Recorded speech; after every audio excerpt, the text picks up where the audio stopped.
मंत्री डॉक्टर मोहन यादव इस वक्त प्रेस कॉन्फ्रेंस कर रहे हैं। इस संबंध में एक प्रेजेंटेशन माननीय मुख्य सचिव महोदय प्रस्तुत करेंगे तो सर लगा लें।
आपके सामने एक छोटा सा प्रेजेंटेशन, जैसा आपने फिल्म के माध्यम से देखा,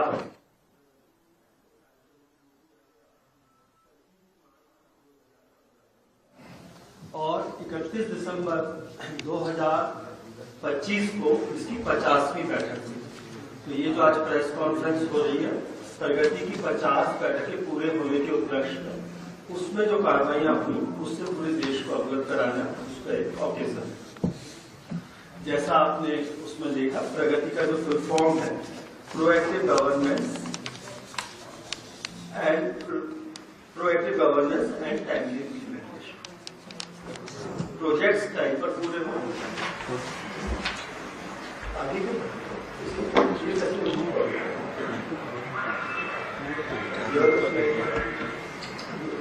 स्लाइड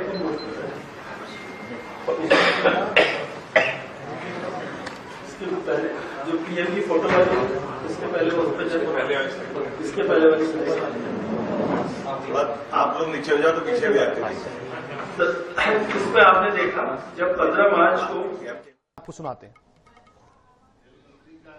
बजट का मूल बजट के साथ जोड़ना वो अंग्रेजों की पद्धतियां, ये जो गए जमाने जब अंग्रेजों ने रेल अपने लिए स्टार्ट की थी तो उनने उस रेल के ऊपर अपना नियंत्रण रखा, क्योंकि उस समय स्टेट अपने अपने बजट से चलते थे, तो रेल का खर्चा भी वो स्टेट से निकलवाते थे, लेकिन ट्रांसपोर्टेशन का पूरा लाभ अपने पास रखते थे, पकड़ अपने पास चलाते थे। लेकिन ये छोटी छोटी बातों पर ध्यान नहीं जाने का दुष्परिणाम क्या निकला। लेकिन आज मुझे इस बात की प्रसन्नता है कि आज विकास का आवश्यकताओं का दृष्टिकोण भी कितना युक्ति युक्त होना चाहिए, या इसको ज्यादा शब्द और प्यूरिफायर बोलो तो तीक्ष्ण होना चाहिए। कि आज हमें जब थोड़े दिन पहले असम की यात्रा से लौट के आया और असम के अंदर नागालैंड, मिजोरम और ये जो हमने इन्वेस्ट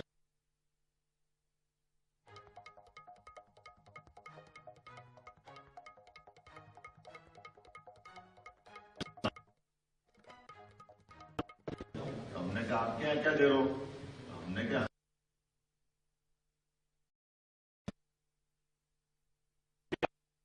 करो, अब हमारा तो दिमाग घूम गया, जीएसटी में क्या करें, हम तो जीएसटी तो जो लगेगी वो तो लेना पड़ेगा। नहीं उत्तर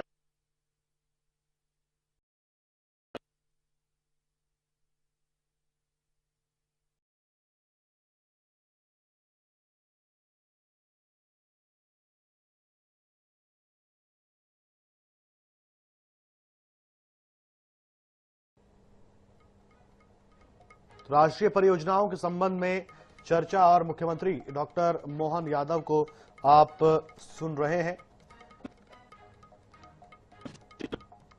से योजना बनी, और आज भी देखो कितनी अच्छी बात अभी अनुराग जी बता रहे थे कि ये गोंदिया जबलपुर की बात करें तो गोंदिया जबलपुर बोलने से केवल नाम ध्यान में आता कि गोंदिया जबलपुर, लेकिन गोंदिया जबलपुर में उसमें दूसरी चीज देख रहा हूँ कि हमारे पास जबलपुर से आने जाने के लिए आज अपना एक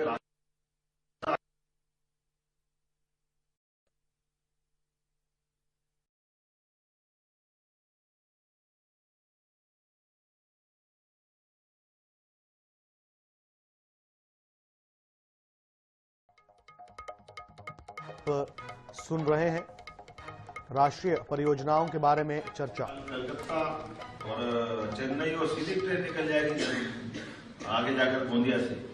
तो ये जो अंदर के रास्ते हैं, जैसे उदाहरण के लिए अभी अपने को 18,500 करोड़ की रेल लाइन मिली इंदौर मनवा। ये प्रगति पोर्टल का लाभ है कि सीधे यहाँ से अभी वापस रतलाम जाओ, रतलाम से गुजरात जाओ, गुजरात से बम्बई जाओ, जरूरत नहीं, सीधे डायरेक्ट मनमाड़ निकाल इंदौर से उज्जैन होके।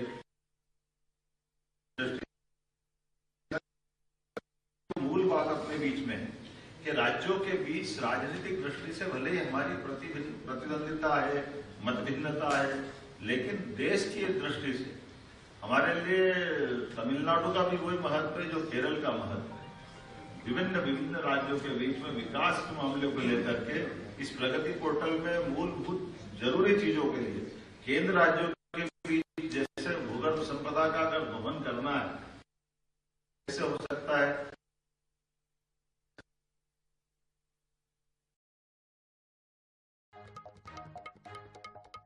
मुख्यमंत्री डॉक्टर मोहन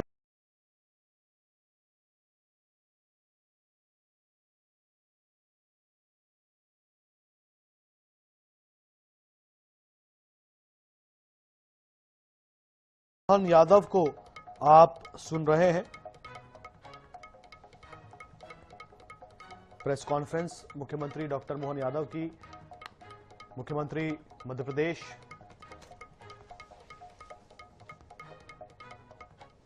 लेकर आए, हमने कही तो मजाक करी, मेरे परिषद के साथी रेवंत परिषद में पहले थे, आजकल वो कांग्रेस में। हमने कहा ये तुम यहाँ कैसे? अरे बोले साहब आपकी सरकार में सबसे ज्यादा मदद हमको मिलती है, क्योंकि हमने अपनी प्रक्रियात्मक व्यवस्थाओं में बात करना चालू करी और मोदी जी और सरकार को कोई कष्ट नहीं आता। इसलिए उनने उदाहरण दिया, मैं आपको सबको शेयर कर सकता हूँ। उदाहरण हमने दिया कि ये जो हमारे राज्य का बंटवारा हुआ तेलंगाना और आंध्र के बीच में, तो तेलंगाना में हमारे पास आ गया, हैदराबाद हमारी पुरानी राजधानी है, अब उनने अमरावती नहीं बना दी, तो अमरावती के लिए पूरा इंफ्रास्ट्रक्चर और वो आंध्र प्रदेश को अपना खड़ा करने के लिए मौका मिल रहा है। अब हमारी अपने हैदराबाद के लिए क्या करें? तो उन्होंने कहा हैदराबाद के लिए हमने उसी तर्ज पर 30,000 एकड़ का बड़ा आपको अनुदान दे देंगे। उन्होंने कहा ये तो हो गया, अब जीएसटी में क्या कर रहे हो? अब हमारा तो दिमाग घूम गया, जीएसटी में क्या करें? हम तो जीएसटी तो भारत सरकार करेगी, जीएसटी तो जो लगेगी वो तो लेना पड़ेगी। उन्होंने कहा नहीं, ये पूर्वोत्तर राज्यों में भारत सरकार के द्वारा 20 साल तक जीएसटी भी माफ कर दिया। अब ये जो दृष्टिकोण है कि पूर्वोत्तर राज्यों का डेवलपमेंट कराना है, तो उनको ये अलग से और क्या प्रमोशन कैसे देना चाहिए? उन्होंने कहा ये प्लाट और भूखंड और इनकी व्यवस्थाओं की जो लागत और उस सब में भी, तो बॉर्डर के अंदर तक सड़क पहुंचाना, बॉर्डर के अंदर तक रेल की लाइन डलवाना, भविष्य में चुनौती के लिए आने वाले समय में जब देश की सीमा सुरक्षित होगी तो देश अच्छा चलेगा। तो ये जो भविष्य की दृष्टि से योजना बनी, और आज भी देखो कितनी अच्छी बात, अभी अनुराग जी बता ही रहे थे कि ये गोंदिया जबलपुर की बात करें तो गोंदिया जबलपुर बोलने से केवल नाम ध्यान में आता है कि गोंदिया जबलपुर है, लेकिन गोंदिया जबलपुर में उसमें जो दूसरी चीज देख रहा हूं कि हमारे पास जबलपुर से आने जाने के लिए आज अपना एक रास्ता है बालाघाट, मंडला, सिवनी से नागपुर, मुंबई, कलकत्ता, चेन्नई सीधे जोड़ने का। अब काहे के लिए इटारसी लाओ बार बार जबलपुर से? नहीं तो हम हमेशा जबलपुर ही आना, जबलपुर इटारसी आना पड़ता था। अब इसके बदले में क्या हुआ, सीधा वहीं से कलकत्ता और चेन्नई और सीधी ट्रेन निकल जाएगी जब आगे जाकर गोंदिया से। तो ये जो अंदर के रास्ते हैं, जैसे उदाहरण के लिए अभी अपने को 18,500 करोड़ की रेल लाइन मिली इंदौर मनमाड़। तो ये प्रगति पोर्टल का लाभ है कि सीधे यहाँ से अभी वापस रतलाम जाओ, रतलाम से गुजरात जाओ, गुजरात से बम्बई जाओ, जरूरत नहीं, सीधे ही डायरेक्ट मनमाड़ निकाल दी इंदौर से उज्जैन होके।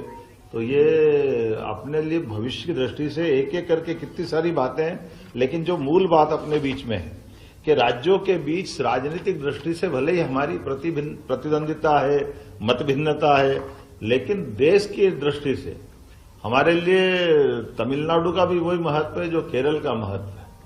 विभिन्न राज्यों के बीच में विकास के मामलों को लेकर के इस प्रगति पोर्टल में मूलभूत जरूरी चीजों के लिए केंद्र राज्यों के बीच जैसे भूगर्भ संपदा का अगर दोहन करना है तो देश के हित में वो कैसे हो सकता है?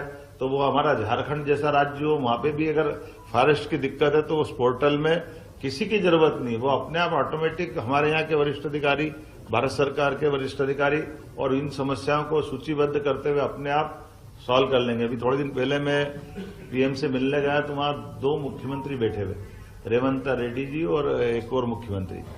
तो हमने कहा आप यहाँ कैसे आए? तो बोले हमारे राज्यों के मसले को लेकर आए। तो हमने कहा ये तो मजाक करी, मेरे परिषद के साथी रेवंता, हम परिषद में पहले थे, आजकल वो कांग्रेस में है। तो हमने कहा ये तुम यहाँ कैसे? अरे बोले साहब आपकी सरकार में सबसे ज्यादा मदद हमको मिलती है, क्योंकि हमने अपनी प्रक्रियात्मक व्यवस्थाओं में बात करना चालू करी और मोदी जी और सरकार से कोई कष्ट ही नहीं आता। इसलिए उनने एक उदाहरण दिया, मैं आपको सबको शेयर कर सकता हूं। उदाहरण उन्होंने दिया कि ये जो हमारे राज्य का बंटवारा हुआ तेलंगाना और आंध्र के बीच में, तो तेलंगाना में हमारे पास आ गया, हैदराबाद हमारी पुरानी राजधानी है, अब उनने अमरावती नहीं बना दी, तो अमरावती के लिए पूरा इंफ्रास्ट्रक्चर और वो उनको आंध्र प्रदेश को अपना खड़ा करने के लिए मौका मिल रहा है। अब हमारी अपने हैदराबाद के लिए क्या करें? तो उन्होंने कहा हैदराबाद के लिए हमने उसी तर्ज पर 30,000 एकड़ का बड़ा प्लान लिया और बड़े प्लान में एयरपोर्ट से लेके बहुत सारी चीजें उनने सब कुछ जोड़ के देखा जो एक तरह से आंध्र वाले कर रहे हैं। तो बोले ये सब इतना पूरा प्रोजेक्ट हमको भारत सरकार की मदद से मिला। तो ये अपने आप में उदाहरण बताता है कि ये राज्यों के बीच मत की जिस दिन सरकार बनती उस दिन अनाउंसमेंट हो गया, लेकिन चुनी हुई सरकार सब एक है। राज्य कोई भी हो, देश तो एक है। ये बड़े मन से काम करना ये उदाहरण है। ये उसी प्रकार का उदाहरण है जैसे केन बेतवा नदी जोड़ो अभियान, अभी अटल जी के टाइम चलना था, लेकिन ये चलते चलते खसकते खसकते माननीय मोदी जी के यहां तक आया। लेकिन इसी योजना में हमको ध्यान में आया कि 1 लाख करोड़ का निवेश, उसमें 50,000 करोड़ भारत सरकार दे रही, हमारा तो 5% लग रहा है। और अगर इंजीनियर ढंग से प्लान बनाते तो वो हमारा बहुत सारा तो काम वैसे हो जाएगा। ऐसे पीकेसी योजना, पार्वती काली सिंह चंबल योजना, ये राजस्थान से 20 साल से चल रहा था। और मजे की बात ये कि इसकी मॉनिटरिंग भी वहां से होती है। हम कोई कागज आगे पीछे देने में हो जाए तो उनकी चर्चा होती। और आज ये इसी बात का, माननीय प्रधानमंत्री से मिलने जाए या गृह मंत्री से मिलने जाए, तो मिलने जाने में भी हमारे पहले प्रोजेक्ट कौन कौन से, उनकी क्या स्थिति है, बाद में हमारी अपनी शिष्टाचार की मुलाकात हो जाएगी। तो ये बदलते दौर का समय है और इसके आधार पर निश्चित रूप से मैं मान के चलता हूं कि अद्भुत समय चल रहा है। ये सारे प्रोजेक्टों की बात मैं दोबारा नहीं दोहराऊंगा, माननीय सीएस ने रख दी है। और ये खासकर हमारे लिए कार्य संस्कृति का बदलाव का जो समय आया और राज्य और केंद्र के बीच में जो समन्वय हुआ, और मध्य प्रदेश के परिप्रेक्ष्य में केवल आपको ये आंकड़े में ही ध्यान में आ जाएगा कि 108 परियोजना तो पूर्ण हो गई, उसमें 2,61,340 करोड़ की एक सफलतापूर्वक चालू हो गई। और ये 5,24,471 की 101 योजना ये कार्यान्वयन में है और सक्रिय निर्माण चल। आपके राज्य का कहीं अच्छा आंकड़ा हो तो हम विधानसभा में उसको भी सुनेंगे, लेकिन ये हमारे माननीय प्रधानमंत्री जी के काम करने का तरीका है। मैं तो ये देख के आनंद आ गया, 49% की प्रोग्रेस और 67% की ये जो आपने आंकड़ा बताया है। और इसी के साथ साथ ये लंबी बातें तो क्या है, लेकिन सच में 20 परियोजना अधोसंरचना की पूरी हो गई, 19 कार्यान्वयन में है, 97% की सफलता है। और केंद्र योजनाओं में रेल मंत्रालय की 14 परियोजना, सड़क मंत्रालय की 13 परियोजना, विद्युत मंत्रालय की 5 योजनाएं, और रिन्यूएबल एनर्जी को तो ऐसा प्रोत्साहन दे रहे हैं कि हमारे यहाँ सबसे भाग्य से इसी तीनों तरह की रिन्यूएबल एनर्जी की संभावना है। और वनों के मसले भी हमारे पास बहुत है, लेकिन वनों के मामले में भी, और ये प्रधानमंत्री जी की उदारता भी है कि हमारे यहाँ राज्य में आके चीते भी छोड़ते और जन्मदिन भी मनाते हैं। ये हमारे लिए सौभाग्य की बात है। पीएम मित्रा पार्क के माध्यम से हमारा पूरा ये कपास का किसानों का 6 लाख किसानों का जीवन बदलने का कितना बड़ा निर्णय है। मैं आज बहुत ज्यादा नहीं बोलता हूँ, संक्रांति है, पतंग उड़ाना है, बहुत सारी जगह जाना है, तो अपने लिए आप अपनी तरफ से इसको अपन समेटते हैं। कोई जरूरी बात हो तो जरूर कर सकते हैं।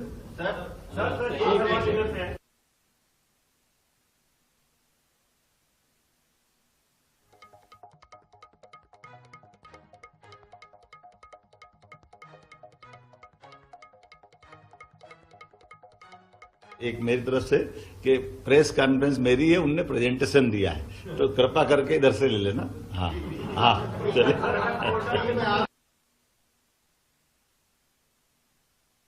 बता देगा। मृगन जी, हाँ आप ये पहले जरा आगे वाले बोले। हाँ